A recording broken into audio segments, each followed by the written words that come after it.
나인성 과부의 아들이라고 하는 주제로 여러분과 함께 누가복음 7장 11절에서 17절 말씀 나누기 원합니다. 신약 성경에는 예수님께서 죽은 사람을 살린 장면을 3번 기록을 하고 있어요. 해당장 야이로의 딸을 살렸던 그 장면, 그리고 나사로를 살렸던 장면, 이 나인성 과부의 아들을 살린 사건입니다. 그런데 이 나인성 과부의 아들을 살린 사건은 굉장히 독특해요. 왜냐하면 다른 치유의 사건, 회복의 사건은 예수님께서 믿음을 보고 구원하시는 그런 장면들이 나오거든요. 혈루증 결린 여인도 옷자락만 만지면 나을까 하여서 간절한 마음으로 옷자락을 만져서 마음을 입어버리잖아요. 그걸 보고 네 믿음이 너를 구원하였다. 따라 평안히 가라. 예수께서 이렇게 말씀하셨고, 회당장 야이로의 딸을 살릴 때도 믿기만 하라 이렇게 하고 믿음을 흔들 만한 사람들 전부 내보내고 야이로 회당장의 딸을 살리는 그 장면을 우리가 볼 수가 있었어요. 나사로를 살렸을 때도 네가 믿으면 하나님의 영광을 보리라 하고 믿음을 강조하시거든요. 그런데 이 나인성 과부의 아들을 살릴 때는 예수님께서 그 어떠한 믿음도 요구하지 않으시고, 나인성 과부가 자기 아들을 살려달라고 하는 어떤 간절함도 보이지 않고 그저 예수님께서 찾아와 버리신단 말이죠. 그렇다면 나인성 과부의 아들을 살리신 이 이야기가 도대체 어떤 의미를 갖고 있는가, 이 부분에 있어서 우리가 굉장히 혼란스러워질 수밖에 없다는 겁니다. 왜냐하면 나인성 과부의 아들을 살릴 때는 예수님께서 믿음도 보지 않으셨고 또한 나인성 과부의 어떤 간절함도 없다 이거죠. 그런데 예수님께서 치유와 회복을 할 때는 항상 믿음과 간절함이라고 하는 것, 나를 붙들라고 하는 것, 나를 바라보라고 하는 것, 이것을 강조하거든요. 그러니까 헷갈리는 거예요. 도대체 간절하게 기도해야 되는 거야? 아니면 불쌍하게 있으면 되는 거야? 이 가운데서 우리가 혼란스러워지는 겁니다. 그래서 나인성 과부의 사건은 죽은 사람이 살아나는 엄청난 사건이었음에도 불구하고 설교자들이 잘 다루지를 않아요. 잘 다루지 않기 때문에 크리스찬들이라고 할지라도 성경을 잘 읽지 않는 사람들은 나인성 과부 이야기를 잘 모른단 말이죠. 왜냐하면 도전이 너무 약한 거예요. 설교를 할 때는 설교의 그 핵심이 도전이잖아요. 챌린지 하는 거거든요. 믿음을 가져라. 하나님을 바라봐라. 기쁨으로 주님을 앙망하라. 간절함으로 주님께 나아가라. 뭐 어떻게 해서든지 도전이라고 하는 게 주어져야 되는데, 나인성 과부의 이야기에서는 이게 도전을 하기가 힘든 겁니다. 그냥 예수님께서 와서 고쳐줘 부르셨으니까 도전하기가 약하기 때문에 설교의 본문으로 잘 채택이 되지 않는 거예요. 그러나 이 나인성 과부의 아들을 살리신 이 사건은 복음의 본질을 가장 잘 설명하고 있는 것이라고 우리가 볼 수가 있는 겁니다. 왜 그러냐면 이 땅에서 죄인으로 살아가고 있는 사람들이 하나님께 우리 죄인입니다. 우리는 죽을 수밖에 없는 자들이고 우리는 지옥으로 떨어질 자들입니다. 우리를 건지소서. 우리가 주님을 믿나이다. 주님께서 우리를 구원해 줄 것을 믿습니다. 이렇게 나간 적이 없거든요. 근데 하나님 편에서 그냥 무작정 우리에게 와버리신 거예요. 그래가지고 우리들에게 기적을 베푸시고 치유와 회복을 베푸시고 이런 것들을 보여주시면서 하나님께서 구원을 위해서 예수님을 보내주셨고 예수 그리스도 안에 구원을 심어놓으셨다고 하는 것, 예수 그리스도를 믿는 그 믿음을 통하여서 은혜로 구원을 받는다라고 하는 것, 이것을 하나님께서는 우리에게 보여주셨거든요. 그 그림과 나인성 과부의 아들이 살아난 그 장면이 너무나도 이미지적으로 일치한다는 겁니다. 그러니까 복음의 핵심을 가장 잘 드러낸 소생사건, 이것을 들라라고 하면 3번의 소생사건 중에 나인성 과부의 아들을 살리신 이 일이 가장 독보적인 그림이라고 하는 거예요. 그러니까 이 사건은 굉장히 중요한 사건이라고 하는 겁니다. 절들을 따라가면서 더 구체적으로 이제 살펴보도록 할게요. 11절에 보시면 그 후에 예수께서 나인이라는 성으로 가실 때 제자와 많은 무리가 동행하더니, 예수님께서 나인이라고 하는 성을 지나가고 계세요. 그리고 많은 무리들이 제자들과 함께 예수님의 뒤를 쫓고 있는 이런 상황입니다. 나인이라는 성은 이름 뜻이 기쁨이란 뜻이에요. 나오미가 그 이름이 기쁨이란 뜻이잖아요. 나오미가 내 이름을 나오미라 하지 말고 마라라라 이렇게 해서 나오미는 기쁨, 마라는 뭐 슬픔, 쓰다 뭐 이런 뜻이잖아요. 나인이나 나오미나 전부 기쁨이란 뜻인 거예요. 이 나인이란 동네는 어디 있냐면 오른쪽 지도에 보시면 갈릴리 호수가 보이시죠? 그 갈릴리 호수 남쪽으로 내려가면 나인이라고 하는 성이 있는 거예요. 왼쪽으로 좀 더 가면 이제 수넴이라고 하는 성이 있거든요. 수냄성 과부 들어보셨죠? 엘리사라고 하는 선지자가 이쪽을 지나갈 때마다 수냄 여인이 엘리사를 극진히 대접을 하죠. 하나님의 사람이라고 해서 하나님을 대접하는 마음으로 대접을 하는 거예요. 그러니까 이 엘리사가 수냄 여인에게 아들이 없구나 그래가지고 아들을 허락해 주거든요. 근데 이 수냄 여인의 아들이 죽어버려요. 전가를 엘리사에게 보내죠. 그러니까 엘리사가 급히 와서 살려주는 그런 장면이 나오잖아요. 근데 이제 예수님 당시에는 수냄성에 사람이 살지 않아요. 수냄성에 사람들이 전부 나인이라고 하는 동네로 이사와서 살고 있는 겁니다. 그러니까 이 나인성의 사람들은 엘리사에 의해서 그 아들을 부활시키는 그 장면을 익히 알고 있는 사람들인 거죠. 그런 성에 예수님께서 걸어가고 계시는 겁니다. 수냄성에서 엘리사가 수냄 여인의 아들을 살려주신 그 사건과 예수님께서 나인성에서 아들을 살려주신 그 사건이 오묘하게 이제 일치하고 있는 것을 우리가 볼 수가 있는 거예요. 엘리사가 수냄성 여인의 아들을 살려주신 그 장면이 예수님의 모형이고 그림자라는 거죠. 그래서 그 원형인 이제 예수님이 똑같은 일을 하시기 위해서 나인성을 지금 지나가고 계시는 겁니다. 12절에 보시면 성문에 가까이 이르실 때에 사람들이 한 죽은 자를 메고 나오니 이는 한 어머니의 독자요 그의 어머니는 과부라. 그 성에 많은 사람도 그와 함께 나오거늘. 나인성의 성문에 가까이 가는데 사람들이 죽은 자를 메고 나오는 거예요. 관이 이제 나오고 있는 겁니다. 그런데 한 어머니의 독자라고 그래요. 아들이 하나밖에 없어요. 이 어머니는 그리고 과부예요. 자, 남편이 죽었죠. 남편이 죽어서 혼자 있으면 과부면 유업이 없는 사람이잖아요. 근데 아들이 다행히 있어서 이 아들이 땅을 유업으로 해서 이 과부가 살아갈 수 있는 겁니다. 이 과부의 유일한 살아가는 의미, 이 사람은 독자이겠잖아요. 지금 현재 우리가 갖고 있는 아들 하나, 이것도 의미가 얼마나 커요. 근데 이 시대의 독자라고 하는 것은, 그것도 과부에게 있어서 독자라고 하는 것은 가문을 이을, 그리고 하나님께서 주신 그 유업을 이을 사람이라고 하는 의미를 갖는 거예요. 너무너무 소중한 겁니다. 모든 것입니다. 이 독자가 과부에게 갖는 의미는 이 과부의 모든 것이라고 볼 수가 있는 거예요. 그런데 그 모든 것이 지금 죽어버린 거예요. 이 성에 많은 사람도 그와 함께 나오거늘 이렇게 봤을 때 이 여인은 중요한 위치에 있었던 여인이었던 것 같아요. 많은 사람들이 함께 이 아들의 죽음을 애도하기 위해서 걸어가는 장면을 보면 이 과부가 중요한 위치에 있었든지 이 독자가 중요한 위치에 있었든지 하여간 성 사람들의 사랑을 받거나 존경을 받는 이런 사람이었다는 것을 우리가 엿볼 수가 있어요. 그럼에도 불구하고 이 과부에게는 이것이 위로가 될 수가 없는 거예요. 나의 모든 것이 죽어버렸는데 많은 사람들이 와서 위로를 해주고 같이 울어주고 이런 게 무슨 의미가 있어요? 사람들이 운다고 해서 내 아들이 살아나는 것이 아니잖아요. 여러분, 이것이 인간이 갖는 즐거움의 끝이라는 겁니다. 우리 인간에게는 즐거움의 끝이 있어요. 자기 남편이 살아있을 때 이 남편은 이 여인의 기쁨이었을 거예요. 근데 남편이 죽어버려요. 남편이 죽고 나서는 혼자 남은 이 아들이 이 여인의 기쁨의 전부였어요. 근데 이 아들도 죽어버린다는 겁니다. 우리 인간의 본질은 기쁨을 상실한다는 겁니다. 우리에게 있는 기쁨이 언젠가는 떠나버릴 수 있고 우리는 우리 힘으로 우리 안에 있는 기쁨을 조절하고 통제할 수 있는, 간직할 수 있는, 소유할 수 있는 그 어떠한 능력도 존재하지 않는다는 거예요. 그것이 우리 인간의 본질이고 우리 인간의 한계라는 겁니다.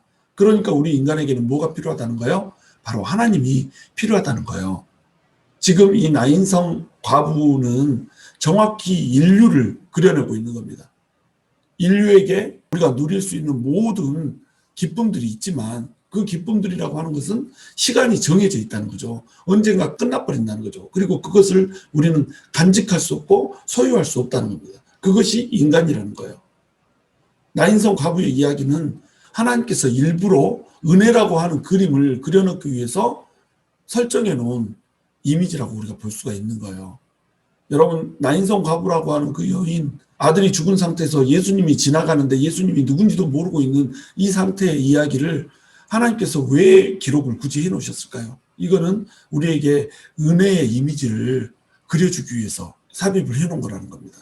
기쁨을 간직하고 있었지만 한시적인 기쁨 가운데 살아가는 인간, 그 기쁨이 언젠가는 사라져버릴 그 기쁨인데 그것을 모르고 살아가다가 기쁨을 상실해버리는 인간, 그래서 슬픔과 아픔과 고통 속에서 지나갈 수밖에 없는 그 인간의 모습을 그려내고 있는 거예요. 그 인간 앞에 누가 지나가요? 하나님께서 지나간다는 겁니다. 하나님으로 오신 예수 그리스도께서 지나가신다는 거예요. 예수님이 지나가시면 그 문제가 풀리게 되는 거예요. 기쁨이 사라져버린 그 문제가 풀려버린다는 겁니다. 그것을 위해서 예수님이 이 땅에 오셨다는 거죠. 그 은혜라고 하는 그림, 은혜에 의해서 기쁨이 회복된다라고 하는 그 그림을 하나님께서는 보여주고 싶으신 거예요. 13절, 주께서 과부를 보시고 불쌍히 여기사 울지 말라 하시고 가까이 가서 그 관에 손을 대시니 맹자들이 서는지라. 예수께서 이르시되 청년아 내가 네게 말하니 일어나라 하심에 죽었던 자가 일어나 앉고 말도 하거늘 예수께서 그를 어머니에게 주시니, 주님께서 과부를 보시고 불쌍히 여기셨어요. 그리고 울지 말라 하셨어요. 그리고 관에 손을 대고 일어나라 하니까 살아나 버리셨어요. 자, 이것이 우리를 혼란스럽게 한다는 겁니다. 과부가 그 어떠한 행동도 하지 않았어요. 과부가 예수님께 살려달라고 울며 불며 매달린 것도 아니고, 심지어는 이 예수님이 이곳을 지나가고 있다라고 하는 사실 그 자체를 몰랐어요. 그런데 과부는 그저 불쌍하게 울고 있었을 뿐이라고 하는 겁니다. 그 불쌍하게 울고 있는 여인에게 예수님께서 찾아오셔서 울지 말라라고 얘기를 하고 있단 말이에요. 울지 말라 이 말은 뭐예요? 내가 살려주겠다 이 말인 겁니다.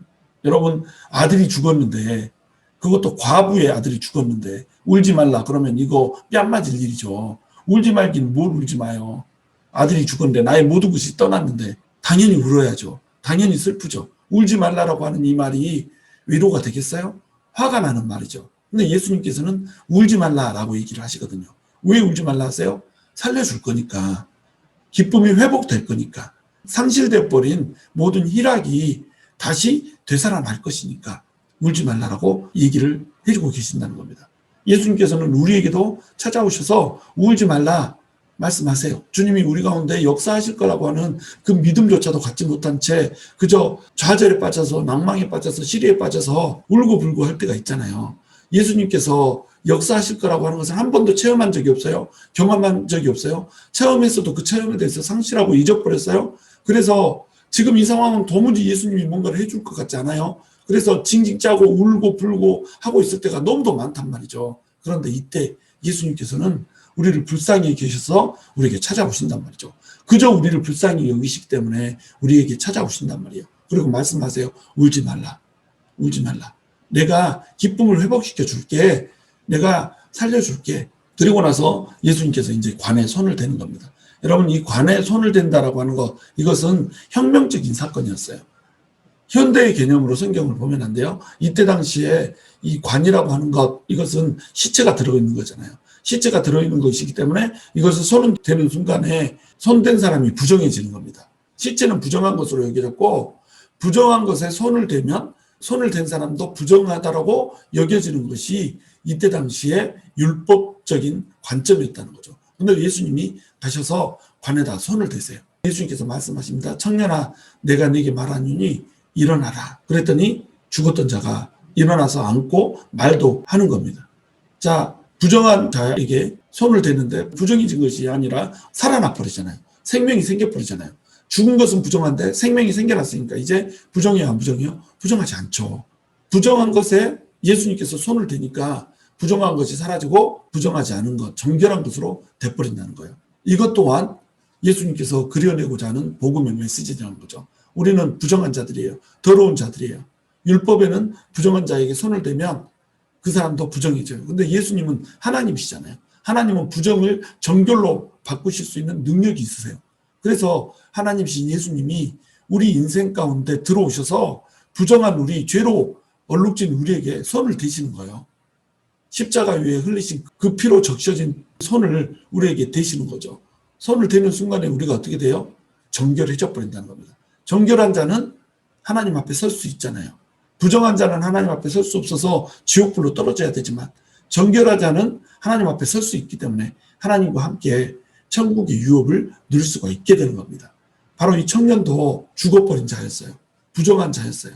그러나 예수님께서 손을 대는 순간에 정결해져 버렸어요. 그래서 그 죽었던 자가 일어나 버린 겁니다. 예수님께서 그를 그 어머니에게 주십니다. 이 어머니에게 주신 것은 청년이에요. 이 청년을 주었다는 것은 뭐죠? 바로 기쁨이 회복됐다는 거예요. 나인성이 이제 나인성이 됐다는 겁니다. 예수님께서 우리에게 오신 목적은 뭐예요? 에덴의 회복이에요. 에덴의 뜻도 뭐죠? 기쁨이에요. 에덴도 기쁨이란 뜻입니다. 예수님께서는 우리에게 기쁨을 회복시켜 주시기 위해서 오셨단 말이죠. 이 기쁨은 왜 상실됐나요? 인간의 죄 때문에 상실이 됐다는 거예요. 죄인된 인간은 에덴을 상실한 이후로 계속 하나님에 대해서 잊어가기 시작해요. 그래서 시간이 흐르면 흐를수록 하나님을 더 폐역하게 떠나버리는 그런 결과를 초래하게 됩니다.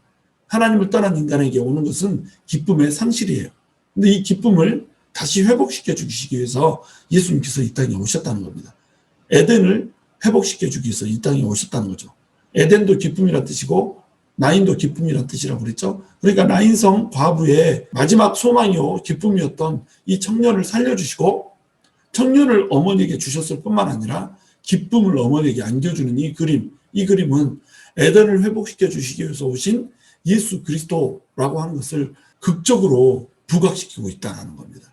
나인성 과부의 이야기는 모든 인류의 이야기고 나인성 과부가 기쁨을 회복한 이야기는 모든 인류가 에덴을 회복하는 이야기라는 거예요.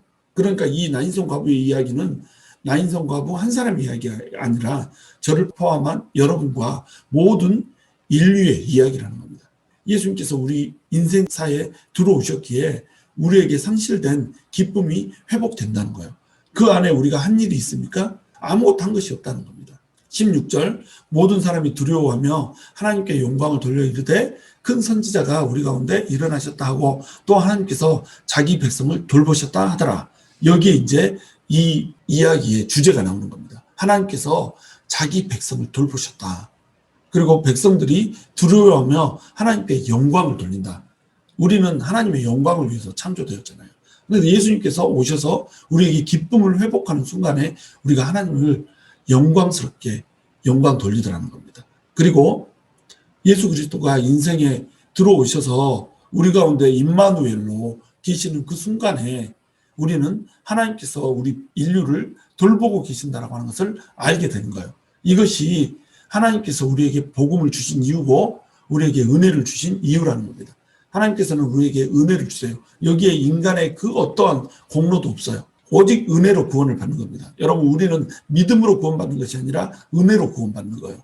물론 믿음을 통해서 구원받죠. 그러나 은혜가 먼저 주어졌고 그 은혜라고 하는 것을 믿음으로 우리가 취하는 겁니다. 믿음을 통하여서 은혜로 구원받는다라고 하는 이것 때문에 율법주의를 경계하잖아요.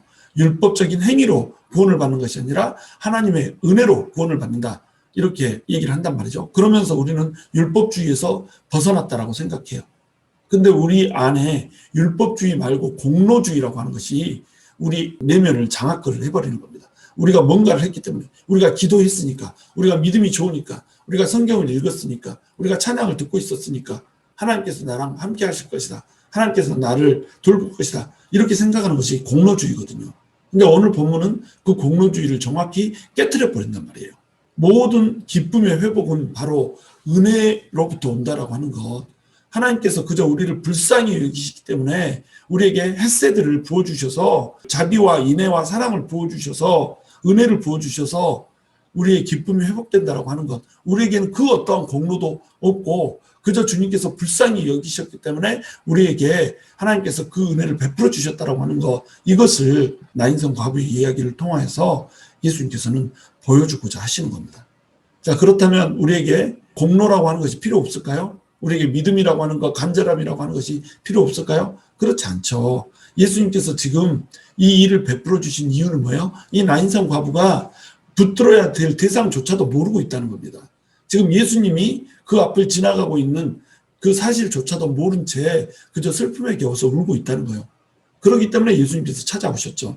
그러나 예수님께서 찾아오신 목적이 뭐예요? 하나님께 영광 돌리게 하기 위해서 찾아오신 거예요. 하나님께서 자기 백성을 돌보셨다라고 하는 것을 알기 위해서 찾아오신 거예요. 이것을 알게 하시는 이유는 뭐죠? 청년을 살려주시는 그 목적 자체가 하나님께 영광 돌리게 하고 하나님께서 자기 백성을 돌보신다는 것을 알게 해주기 위해서 오셨다는 거, 이 얘기잖아요. 그러면 하나님께서 원하시는 건 뭐예요? 하나님과 사람이 다시 관계를 회복하는 겁니다. 하나님께서 인간을 긍휼히 여기시고 불쌍히 여기셔서 이 인간에게 기쁨을 회복시켜 주시는 이유는 없던 기쁨이, 잃어버린 기쁨이, 상실된 기쁨이 다시 회복됨으로 말미암아서 하나님을 올바르게 바라볼 수 있게 하는 거예요. 다시 하나님과의 관계를 회복시키고자 하는 겁니다. 이 이후부터는 어떻게 해요? 하나님을 바라보는 시선이 필요하다는 겁니다. 하나님을 온전히 바라보면서 하나님과의 친밀한 교제 가운데 살아가기를 하나님께서는 원하신다는 거예요. 그래서 하나님께서는 이 이야기 이외에 치유하는 모든 장면들 가운데 간절함과 믿음이라고 하는 것을 그토록 중요하게 여겼던 거예요. 간절함, 믿음, 이게 다 뭐죠? 이게 하나님을 바라보는 거거든요. 이것이 하나님께서 우리를 긍휼히 여기시고 불쌍히 여기셔서 은혜를 베푸시는 목적이거든요. 그러니까 하나님께서는 첫째도 우리와의 관계고 둘째도 우리와의 관계입니다. 우리와 관계를 회복해서 우리가 정결한 신부로 하나님 앞에 서기를 원하시고 하나님의 사랑의 대상자로 서기를 원하시고 하나님의 자녀로 서기를 원하시고 하나님의 아내로 서기를 원하신다는 거죠. 하나님의 백성으로 서기를 원하시고 하나님의 사랑의 대상자가 되어서 하나님과 이 땅을 동행하며 누리다가 영원한 유업이신 그 하나님 나라에 가서도 하나님과 사랑을 누리는 관계 속에 살아가기를 하나님께서는 원하신다는 거예요. 자, 여러분이 나인성 과부의 이야기를 통해서 어떤 것을 느끼십니까? 여러분 스스로 나인성 과부와 같다는 생각을 하셨습니까? 그렇다면 여러분, 우리에게는 소망이 있는 거예요. 예수님께서는 나인성 과부를 불쌍히 여기듯 하나님께서 우리를 불쌍히 여기신다라고 하는 사실을 알기를 원하세요. 그리고 하나님께서는 우리가 나인성 과부의 기쁨을 회복하는 것처럼 우리 기쁨을 하나님을 통해서 회복하기를 원하세요. 그리고 기쁨을 회복하였으면 하나님과 그 기쁨을 계속 유지하기를 원하세요. 하나님을 떠나서 우리 스스로 기쁨을 유지하려고 했을 때 우리는 그 기쁨을 상실하게 돼요. 우리는 그 기쁨을 도무지 혼자서 유지하거나 지킬 수 있는 그 능력이 우리한테는 전혀 없어요. 온전히 하나님을 바라보고 온전히 하나님을 붙들 때 우리는 기쁨을 비로소 유지할 수 있는 겁니다. 그럴 때 우리는 하나님께 진정으로 영광 돌리며 하나님께서 자기 백성을 돌보셨다라고 하는 이것을 끊임없이 잊지 않고 살아갈 수 있게 되는 거예요. 그러므로 여러분, 우리 주님을 바라보면서 삽시다. 하나님께 우리의 시선을 고정하고 삽시다. 저와 여러분이 하나님께 시선을 고정시킴으로써 주님께서 우리에게 회복시켜 주시는 그 놀라운 기쁨을 결코 잃지 않고 하나님과 함께 천국을 누비는 그날까지 동행하면서 그 기쁨 속에서 살아갈 수 있게 되기를 주님의 이름으로 축원합니다.